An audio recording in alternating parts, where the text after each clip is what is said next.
Hi guys, another mail call, another part of that present that my son got me came in today.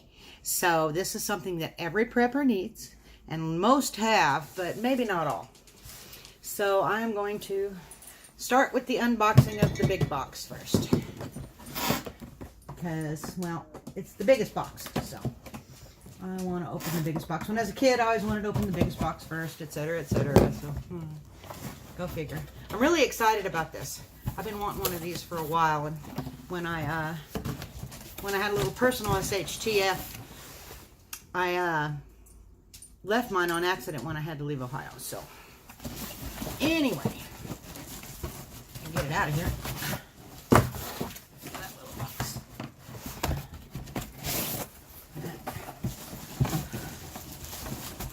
Well, okay. I gotta set it up. This is not gonna come out the top. Okay. It is. Some of you guys may have already guessed what it is. It's hard to see with the way the camera angle is right now.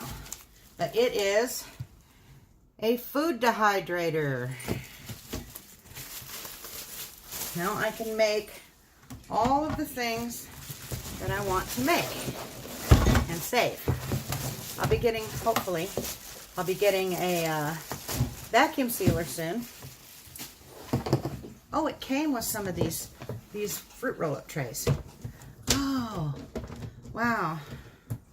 It also came with the little easy for the small stuff. It came with one of each. Yeah, it came with one of each. Okay, well, that's cool. Now, oops, it's back on. Oh, it's got little notches. What, you got to do this just right? Oh. Well, it's got little notches you got to line up. That's just way too much hassle. Okay. This one wasn't real expensive. Okay. Now, this one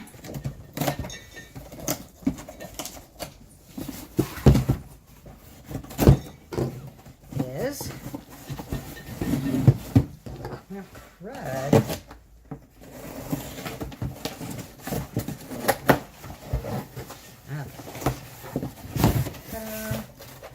Oh, I didn't get it all yet.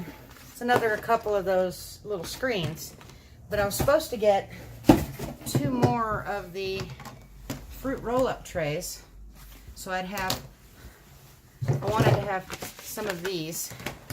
Now these, I'm going to have to notch out to fit, because these didn't come, this company didn't have ones that were made for it. You couldn't order the ones pre-made for it. So I ordered the ones from Nesco, which don't fit. Well, it fits the center fine, but I have to trim around the outside, which means that what I'll do is I'll trim around, where's that small notch? Oh, I guess they're all the same size. I'll just trim this hard edge around, because this is just to keep small stuff from sliding through, from falling through. And you know, when you dehydrate stuff, a lot of things get really small. So what I'll do is I'll take this one and I'll lay it over and make a template out of it. And, oh, I may not have to notch out everything. And no, it's a little too big all the way around. Yeah, I'll have to do the whole outside edge, but that's okay. But I'll take this and use it as a template for this. And, why aren't those fitting in there? Or did I? Oh, you can't do it on the, okay, all right. This is a different style of trays and the same thing. Let's see if this one fits. No, it's still too big all the way around. Okay, yeah, I'll have to notch that out. Yep, and that fits down in there. And that fits down in there. Very good. I guess this one must be the very top tray. It's probably for the lid, I would imagine. That the lid has to sit on something specific. Or maybe I had it upside down. I had it upside down. Got to be smarter than the dehydrator, I guess. Right? Okay. I'm getting it. Aha! There we go. Now, everybody here knows just how important it is to dehydrate your food, to preserve your food, okay? I can't afford, of course, if you've seen my other videos, you understand, I can't afford to buy all that dehydrated in the number 10 cans. It's $25 to $50 a can for stuff like that. I can't afford that, but I can afford to dehydrate my own. I can afford to, anytime I have leftovers, when frozen vegetables come on sale, like I got this huge bag of julienne green beans for $2 at Walmart the other day. And that's enough to do every one of these trays. I thought about trying to get extra trays, but this place didn't offer extra trays for this particular unit. And I couldn't afford the one that I wanted. What I wanted was the Excalibur, but you know, that's really expensive. So, but I've got 2 extra small item trays, which I'll have to trim up. I've got 1 fruit roll-up tray. I'm expecting, I ordered another one, but it didn't come in. So maybe it'll come in tomorrow. I'll have my son double check the order to make sure that they actually got ordered. And if they doesn't come in tomorrow, I'll get a hold of Amazon and say, hey, you guys didn't send me these, okay? Of course, they may have come from 2 different places. I don't know. One came from Amazon, and the other one came, I guess, directly from the person that sold this particular hydrator. This is a Flex Zion, Flexzion. It has a dial. It'll go all the way up to 160, and then the on-off switch. And I wanted one that I could actually physically adjust the temperatures on. Some of them, you just plug them in and go, right? But not everything can be dehydrated at just one particular temperature. Some things have to be dehydrated, like fruits and vegetables at 135. If you're going to do meats, they got to be done at 160. And, you know, there's a lot of things. This thing goes from 95 degrees up to 160. So it'll do a whole wide range of dehydrated food for me. It's got vents on the top. Let's pull all of these off the bottom. The heater's at the bottom. Now, one thing with my other dehydrator that I noticed was that when my heater was on the bottom on my old one too, is that sometimes the bottom tray would get done a lot faster because it was closer to the heat source. So what I did on things that if I wasn't completely full, the very bottom tray, I would put this on so that it would kind of diffuse it a little bit better around the other stuff, okay? And it'd have to come up around the sides rather than all right here. And then I would put my other trays on top and go back on there.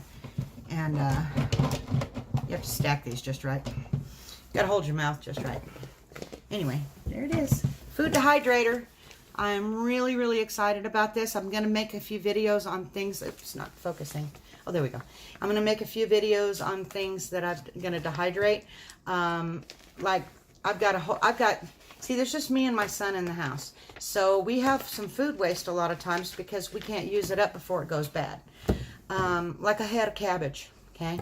I made a cabbage soup the other night, a big old pot full, but it only used a quarter head of cabbage, which leaves me 3/4 of a head of cabbage in there that I don't think I'll get used before it starts to go bad. And so rather than waste that, I will dehydrate it. Now, next time I need to make cabbage soup, I'll just grab the dehydrated and I'll make it. And it'll save me money from not having to throw things away as much. Like tomatoes. I buy, since there's just 2 of us, I buy, the little package of like 4 tomatoes at Walmart. Well, we might get 2 or 3 of them to eat before they start going too soft. So I could put those in there and just dehydrate them. Okay. I've got one. I also got one of those little slicers that also juliennes. Little manual one that you slide back and forth. And so I'll be able to cut up anything that I need to cut up to put in here very easily. And I also went ahead and bought one of those big bags of the frozen hash browns. See, I like hash browns. When I go out camping or anything like that, I want to take them with me. But Hungry Jack sells like a little milk carton thing full of hash browns, but it's a couple of bucks, right? Well, I got this whole big bag for that. So all I got to do is put them in here and dehydrate them, and then put them in Ziploc baggies to take with me. And I can rehydrate them right in the Ziploc baggies. But know that if you, all this dehydrated food, though, when you put it in the Ziploc baggies, make sure it's freezer bags, okay, because they're thicker. A lot of dehydrated food has got sharper edges, and sometimes will poke holes in your vacuum seal bags and things like that. So, you know, wrap it up in a paper towel, or what I plan on doing is I'm gonna get some of those little brown paper lunch bags that, you know, remember we used to have when we was kids, and I'll put the food in there and then put it in the vacuum seal bag, and that way it protects the bag from getting holes in it from when it sucks all the air out. So expect to see a video maybe tomorrow or the next day with me using this, and we will see about when my other stuff comes in. At least I've got the 2 extra small trays, which is good, and for the small item trays. I guess they call, I don't know what they call them. What do they call them? They call them easy non-stick trays or something like that. Called Clean a Screen. That's what they're called. That way things come off of these really easy. So I will trim these to fit, do some dehydrating, and I'll film it when I do, and that way you guys can see. I'm going to have to learn how to paste, I'm going to have to learn how to edit now. Oh my God, I've been doing this all in one shot because I'm not real good at stuff like that. So I guess I'm going to have to learn how to put 2 videos together so that you can see when I start and when I finish. But we'll work on that when the time comes, which will probably be tomorrow. So thank you guys.